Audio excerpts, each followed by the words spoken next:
How's it going?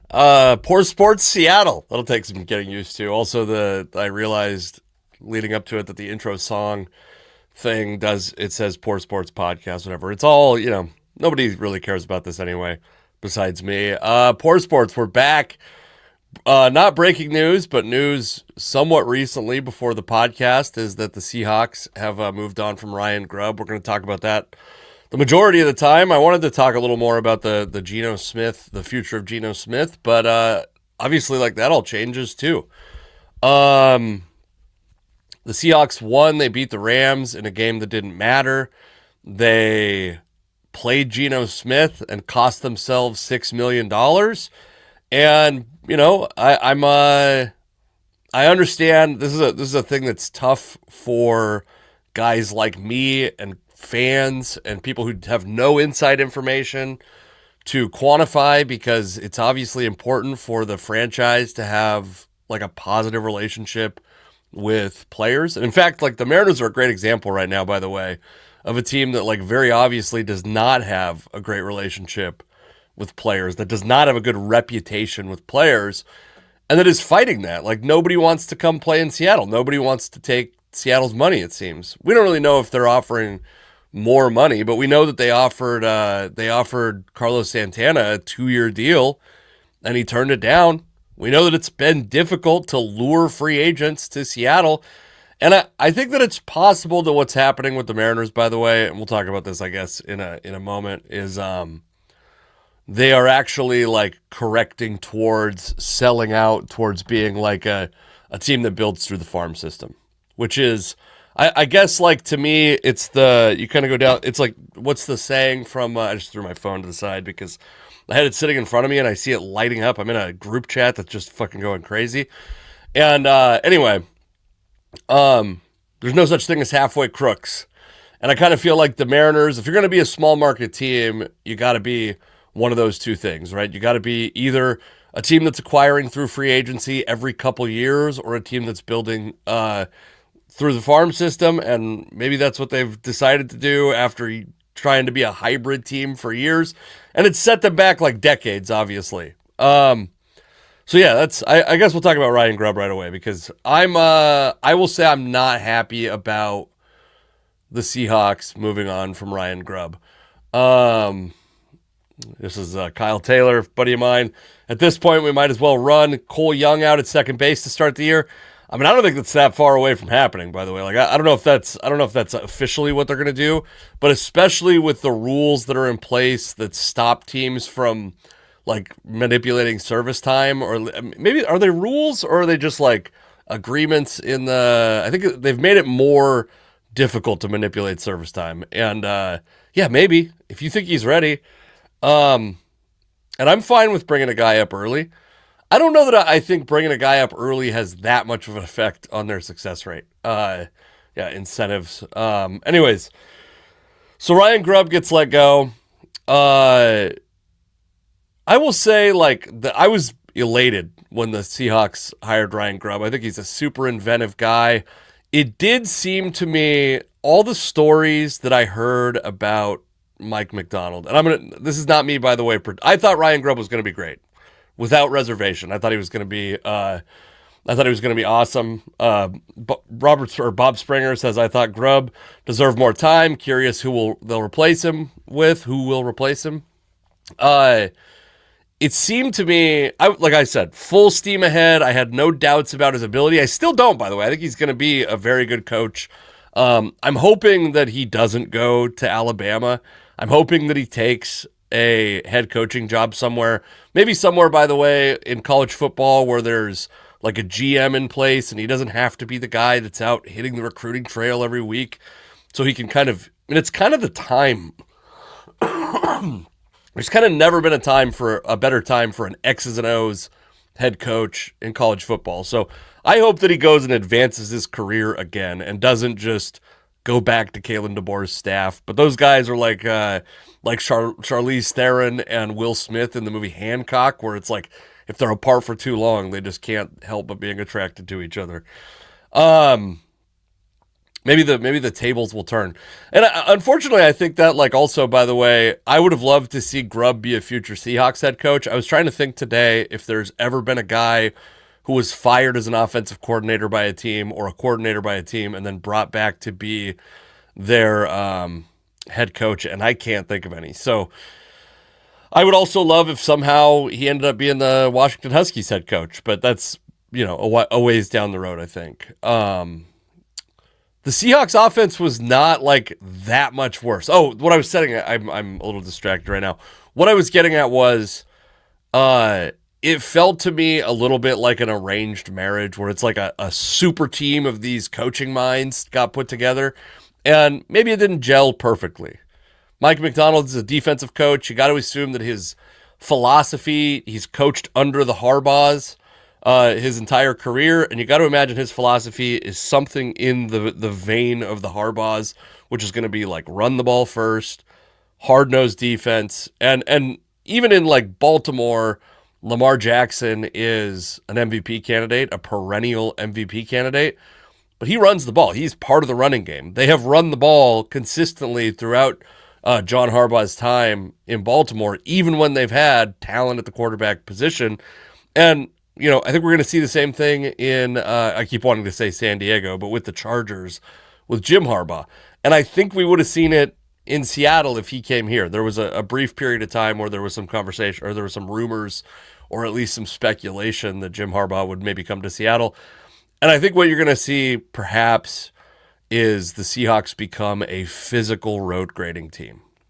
And I think I have some reservations about the idea of like a defensive-minded coach creating a more conservative run-first offense.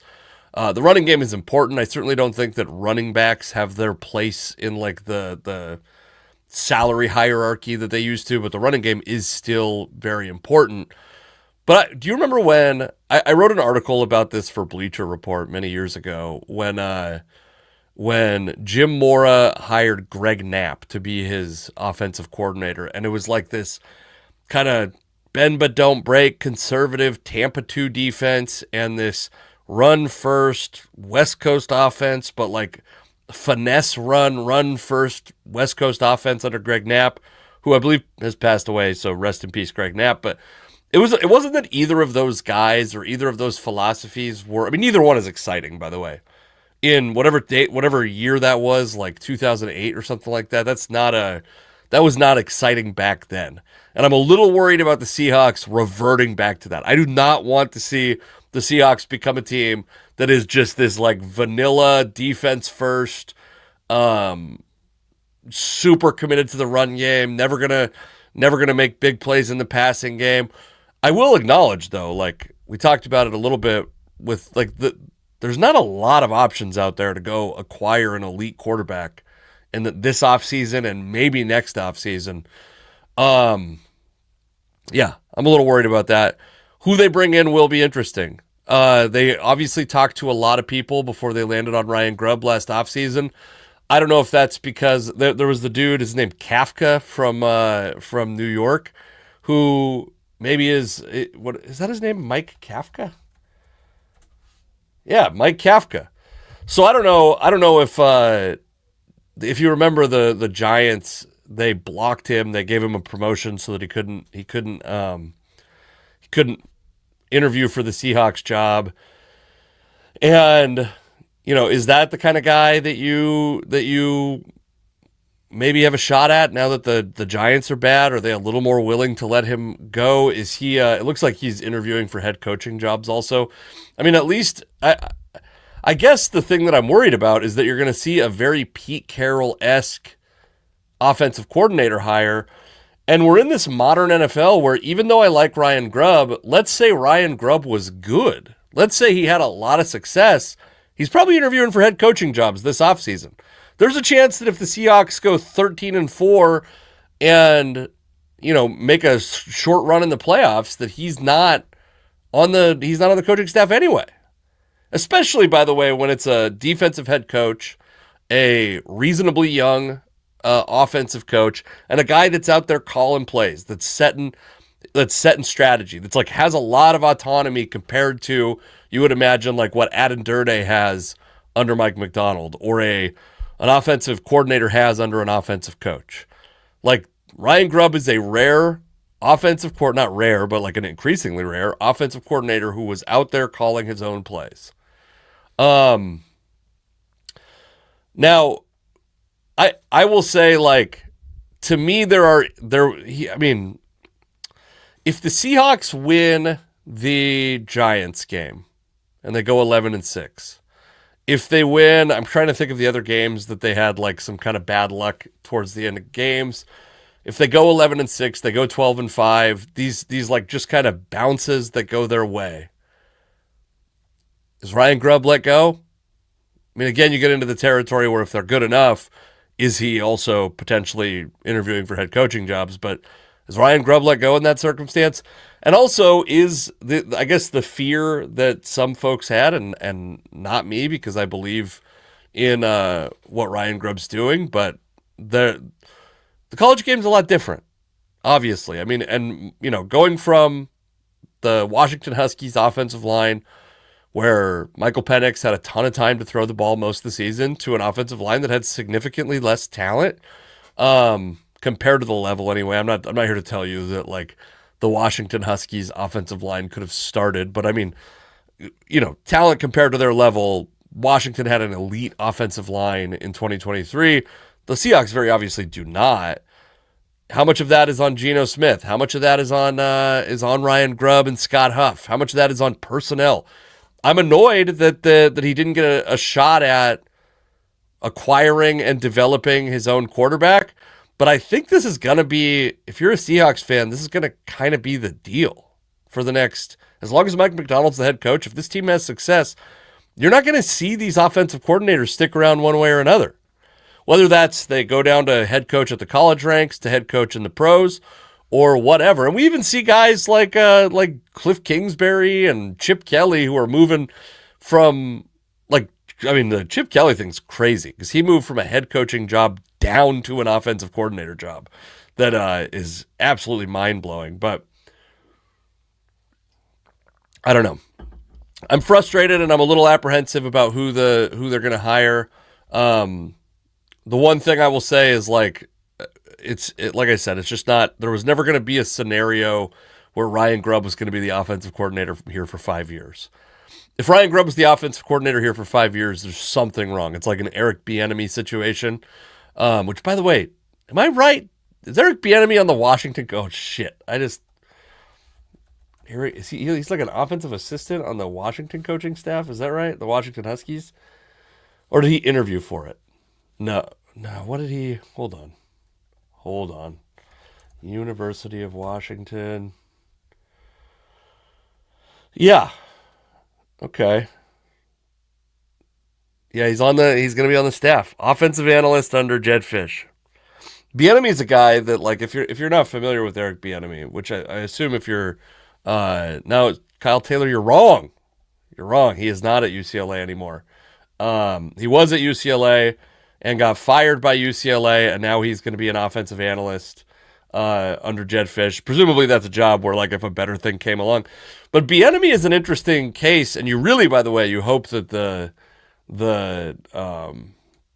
you got to hope that the Grubb trajectory doesn't send him that way, and there's no reason to believe it will. But Bieniemy was a guy who was like, why isn't this guy a head coach? He's, part of the secret sauce in Kansas City. He's been so good. And then he goes to the Washington Commanders because the thought was he needs to go to a place where he can call the plays, and he spends a short amount of time there. And I believe the next stop was UCLA, and he gets fired from UCLA, and now he's at Washington as an offensive analyst. And it's a downward trajectory for Eric Bieniemy. And not only are people nobody's out there saying like this dude deserves a shot anymore. There was a period of time where it was like, this guy has all the credentials, and you're like, yeah, but when he was in his 20s, he had this violent assault thing and whatever, and like, so it's bad PR, or maybe it's a genuine character concern. And Eric Bieniemy's 55 years old. I don't know if you're holding against Eric Bieniemy what he did in his 20s. I don't know if that's fair either. you might as well turn off this podcast if you're gonna not consume something or enjoy something that is contributed to by someone who was a dumbass in their 20s. Not to minimize whatever might have happened with Eric Bieniemy, but yeah, that pressure's over. Nobody gives a shit about Eric Bieniemy anymore. I just feel like the only poetic thing that could make me happy out of this is if Grubb goes and spends a year coaching somewhere. Maybe it's head coaching, but more likely it'd be like being an offensive coach at Alabama, and then makes his way back to Washington. Come back, Ryan Grubb. We love you. I love you. I do think the fan base turned on him and very quickly, and I don't think there was like a great reason why. Yeah, I mean the Seahawks offense was like middle of the pack. But you don't think they had personnel issues? Like the offensive line was rough. Noah Fant, they spent a bunch of money on. He had trouble staying healthy. I don't believe there is a meaningful difference in talent, a material difference, and a decisive difference in talent between. This is my like hot take, and I don't even think it's that hot anymore, but you can tell me if you think it is. I don't think there's a huge difference between Ken Walker, Zach Charbonnet, and Kenny McIntosh at this point. I don't think there's a huge talent gap. Just whoever the guy is who the guy is. And however well the team blocks and schemes, that's how well they're going to run the ball. These guys are professional athletes, and they've played running back their whole lives, childhood and adult lives. We've reached a point with running offense, the running back, who the running back is, as long as they meet like the minimum criteria of being a good enough athlete to be an NFL running back, they're probably going to be fine. So, I would actually be like, if the Seahawks found a trade partner for Kenneth Walker in the offseason, which I think would be very difficult because of his injury situation, I'd be fine moving on from him. It's going to be interesting. We're going to learn a lot about what the Seahawks are going to do at quarterback, probably by whoever they end up hiring as their offensive coordinator.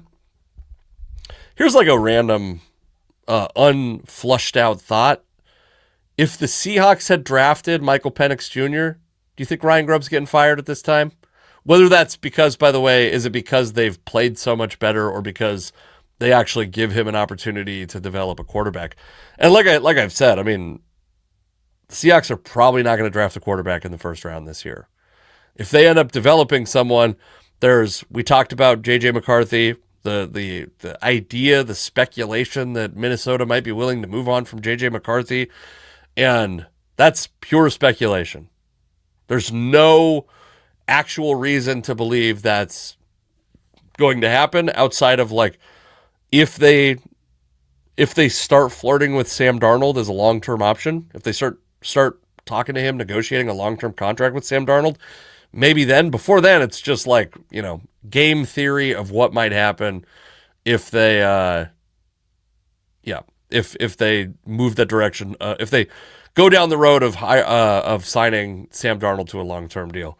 So yeah, it's interesting because I wanted to spend some time in the early parts of the offseason talking about what quarterbacks would make sense, like building we talked about him a little bit on the last episode, but like building the next Sam Darnold, finding the next Geno Smith, finding the next Sam Darnold, finding someone who you can get for cheap that's got some skills and some upside, but also that's like, talented, that has physical talents, has physical traits that you might want. And the guy that I think like the league is going to, I genuinely think the new Sam Darnold, like if you wanted to make the straight up Sam Darnold allegory, it's Zach Wilson.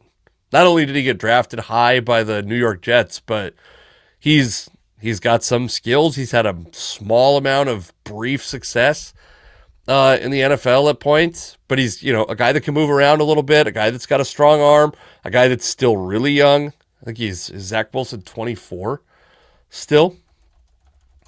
Hold on. Maybe he's 25, but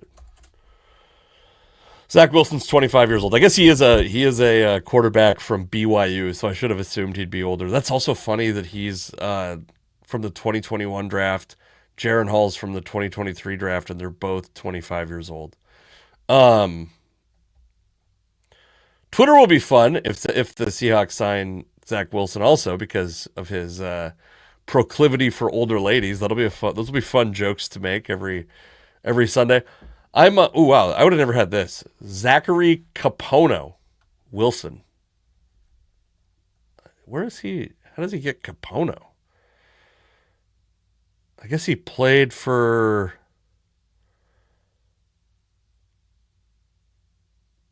I'm reading from his Wikipedia page, so I'm sorry. Oh, he started against the Hawaii Rainbow Warriors. Anyway, I'm interested in Zach Wilson. I think I'd be like, for the right package, I'd be interested in Will Levis. I've been trying to think of a scenario that's ever happened in the NFL. Please remind me if I've missed it, by the way. A scenario that's ever happened in the NFL where a team has moved on from a first-round pick that quickly without them ever kind of doing anything to affect their reputation in any way. Like J.J. McCarthy doesn't even play a regular season snap and tears his meniscus, misses the whole season. Obviously, is it too early to move on from J.J. McCarthy? Obviously, the answer is yes. Like J.J. McCarthy has yet to tap into what his potential could be. And then, do you think, I think Darnold, my guess is what Darnold gets is probably like the Derek Carr deal, which I think was 4 years, $160 million. I don't really want him for that, especially if you're going to be paying. I think the certainty people have that Geno Smith will not be in Seattle in 2025 is mind-blowing to me. Not only do I think he's probably the best option. And it's not because I think he's good. It's not because I'm an apologist for Geno Smith. It's because you're going to have to devote a bunch of money to Geno Smith, whether you have him on the roster or not. It's like, I don't even know. Let's see if they've updated over the cap, because I think all that money, all that bonus stuff, just because there's the rollover cap stuff in football now. And just so you know, player search. I want to see two things, because the last I saw over the cap had the Seahawks at negative $5 million in cap space. And I just want to see how this interacts with that. So give me Geno Smith. I'm trying to treat this podcast more like a live stream and less like a podcast, so that I don't have to constantly. Yeah, that's rough. It all went. I believe it all went to. Oh, maybe not. Maybe it went to. How did that work? It looks like, from what I can tell, it looks like it all went to salary on over the cap. That'll be interesting to see. But so Geno Smith's cap number next year is $44.5 million. Must be part of his roster bonus. So you can still save the money if you trade Geno Smith. I don't know how that works. If they cut him, if you could somehow get out of that salary. Have I been mad about this for no reason? Can the Seahawks still just get out from under Geno Smith for the? Well, we'll figure that out. Not on the live stream, but I was pretty frustrated with the fact that they decided to allow him to hit those bonuses. To be honest with you, and like I said, I know the Seahawks have to worry about their reputation with other players, but that's $6 million for a team that's got no cap space. Going into 2025, the Seahawks are now at negative $14 million in cap space projected. So, yeah, obviously you can trade or cut Geno Smith. You could trade or cut DK Metcalf. You're not going to cut DK Metcalf, but you could trade DK Metcalf. There's Draymond Jones is probably gone. Tyler Lockett's probably gone. Tyler Lockett, by the way, might have played his last game in a Seahawks uniform, which is, if there was ever a Hall of Very Good player, Tyler Lockett's there.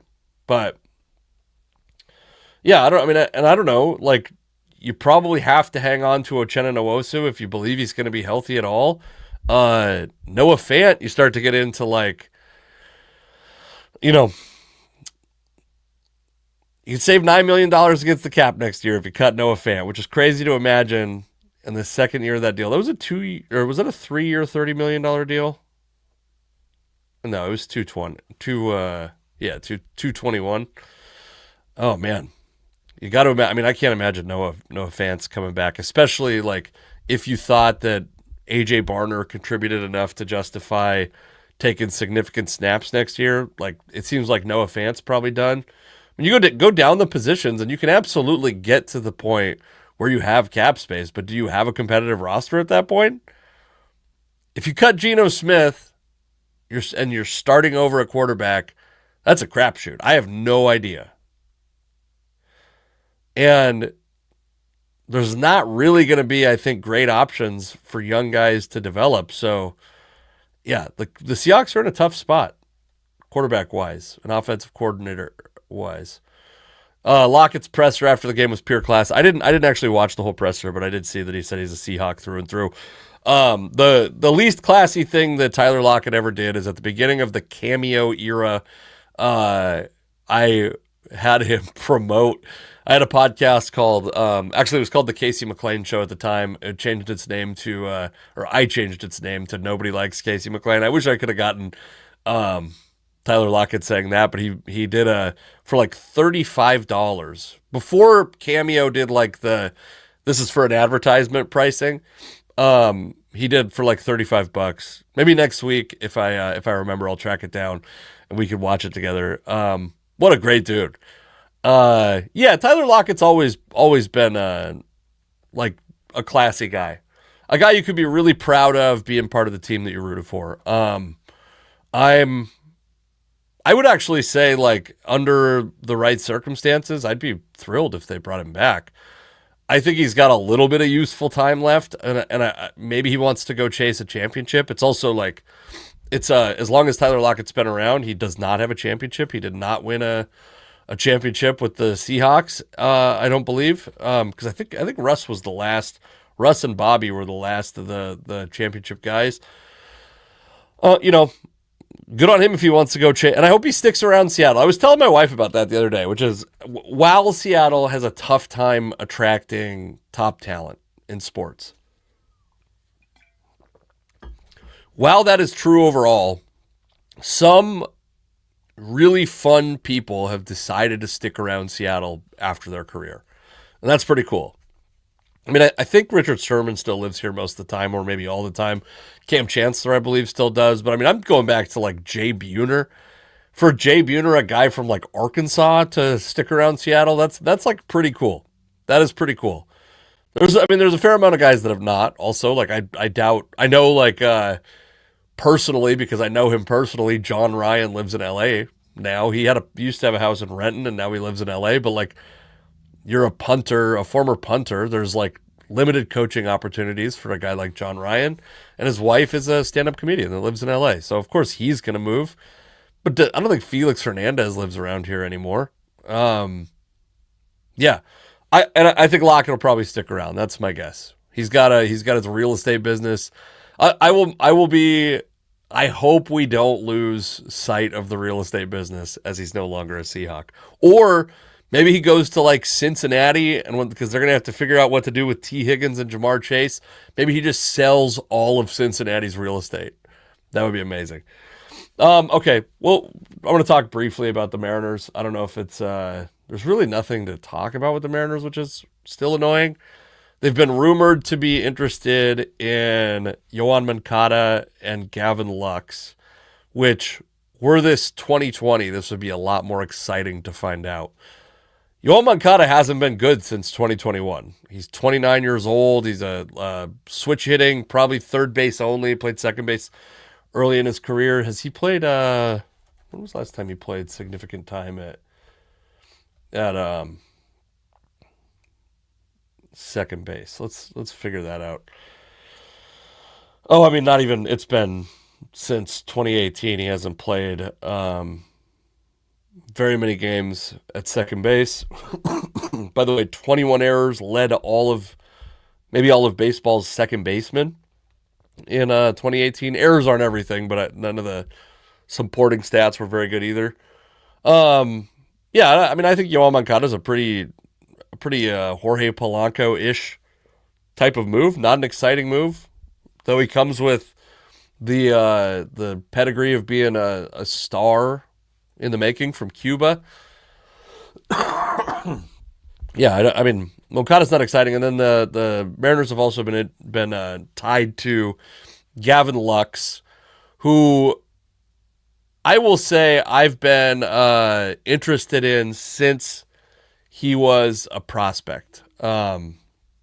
He's a guy dominated the minor leagues, a guy who you thought could be like a quad A potentially, but a guy that also like is probably going to hit when he comes to the majors, and has like kind of been mediocre to start his career. I want to say like he's hovering right around a 100 WRC plus, maybe a little better than that. But yeah, I mean, I don't think that dude is as exciting. And if you have to give up a bunch of prospects to get a 27-year-old guy that's like approaching arbitration and that hasn't really put it together, that hasn't put together like a great season, if you have to give up any of those top prospects, and I guess the caveat I would say is like if the prospect is Harry Ford, who I think is going to be just like in general, I think isn't a good enough hitter to carry himself for sure without being a catcher, and probably isn't going to be a catcher. So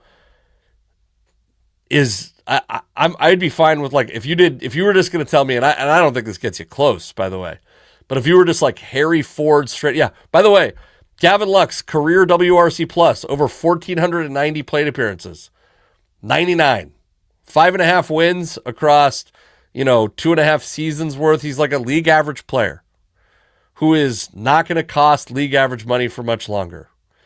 I don't know what he hasn't gone into, we haven't done arbitration yet. He made $1.225 million last year. It'll be a little more than that this offseason, and we'll see. And then you only got 2 more years of service time with Gavin Lux. Like, it's not the Gavin Lux feels like he's brand new, especially, by the way, if you're a guy like me that had kids at the beginning of the pandemic and or right before the pandemic, and time feels like it both stood still and like blew past you. Yeah, Gavin Lux feels like my wife might have given birth to him as far as how old he feels, but he's 27 years old and he's 2 years away from being a free agent. And frankly, I think Cole Young could probably come up and be pretty similar. Gavin Lux, this is, Kyle Taylor says Gavin Lux would be a decent ad. You can play him at third and sign a right-handed first base to platoon with Raley. I mean, can you? They've been trying to do that all offseason. I don't know if you can. Pete Alonso's still out there, still unsigned. I know that, what's the other guy? Nolan Arenado. There's been some speculation that the Mariners could get in on Nolan Arenado. And then the dude from Baltimore. What's his name again? Santander. If the Mariners sign Anthony Santander, I'm just excited. Santander. I'm excited I'm sad that Dave Sims won't be here to pronounce the name correctly and piss everybody off. I will miss that. That was the thing that I really liked about Dave Sims is he would just actually pronounce Spanish names correctly.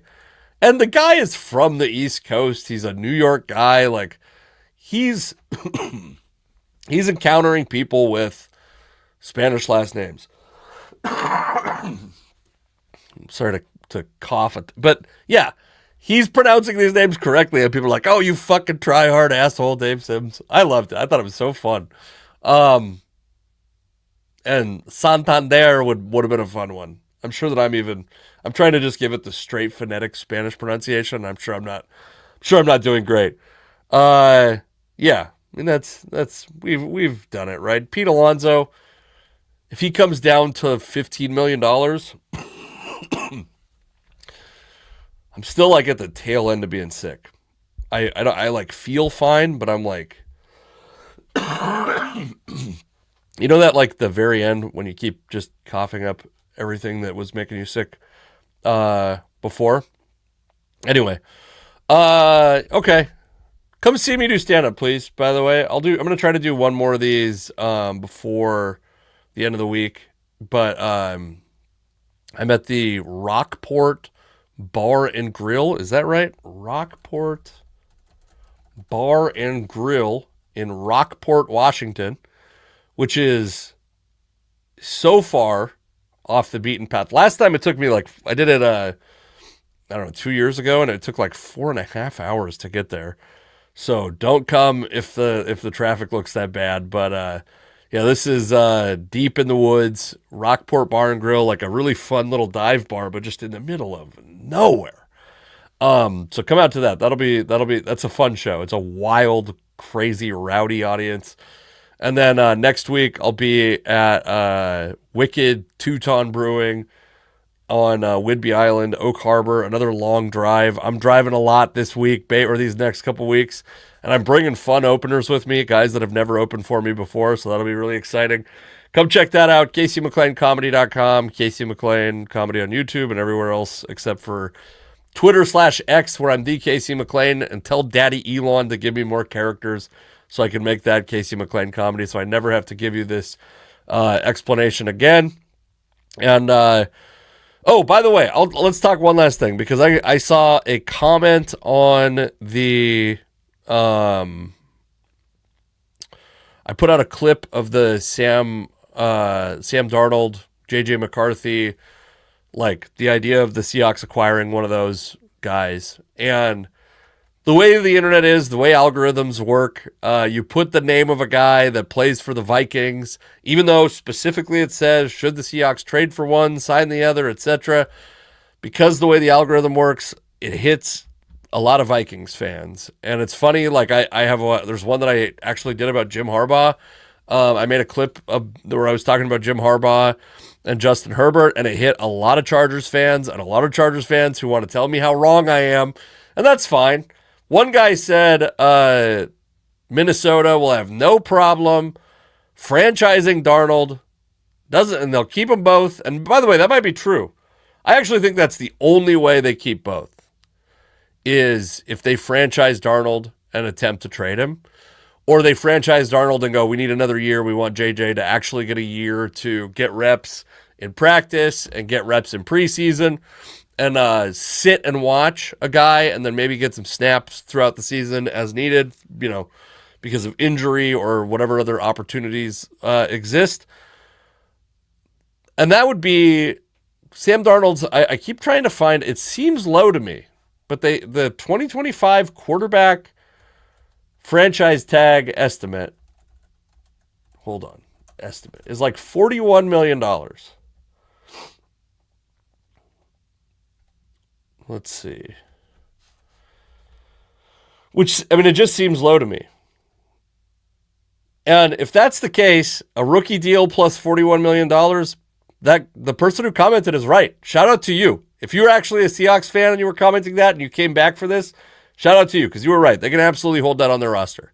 And the Seahawks are going to have a hard time finding $40 million in cap space plus the 13.5, devoting $53.5 million. Sam Darnold's probably not an option, as I said on that video, and I believe it's still. So, all right, thank you for watching. Come see me do stand-up. I love you. Bye.